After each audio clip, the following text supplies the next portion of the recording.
Tengok, Alu sedang memasak. Dia sedang buka api.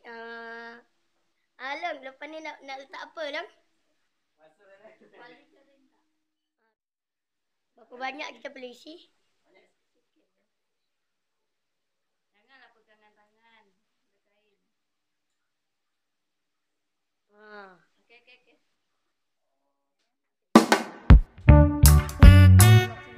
Okey.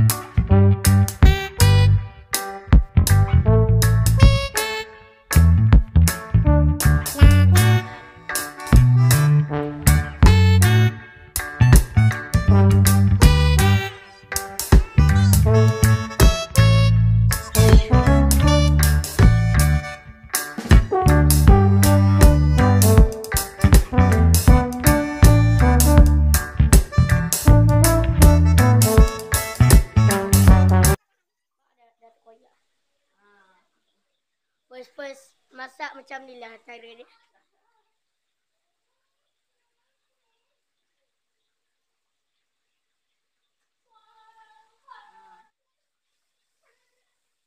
Air. Ambil 1 sedu setengah. 2. Terus. Sampai dia dari.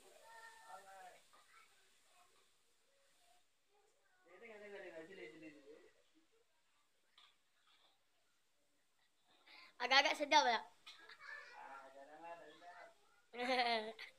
First time memasak. No. Telur tu boleh. Masuk je di tengah. Rendahkan. Okey.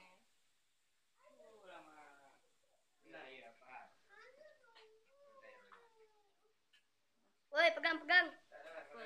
Kuali tu licin. Kalau rasa apa, kecil api. Minyak tak payah taruh. Taruh ayam je. Ambil banyak sikit ayam. Kalau dah tahu tu ambil banyak sikit. Jangan campak nanti minyak semua.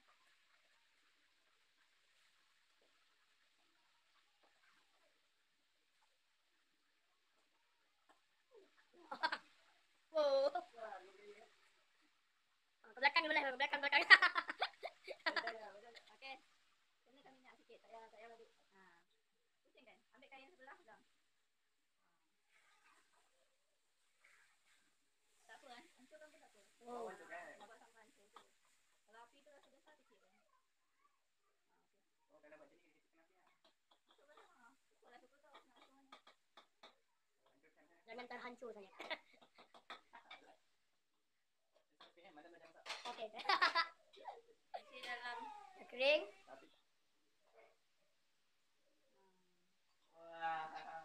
Tengok Long. Tunjuk.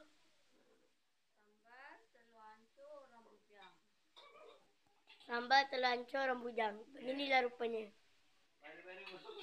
Baru-baru biasa tu. Oh, lawa. Hei, lawa. Macam sedap dia. Ni sambal hancur.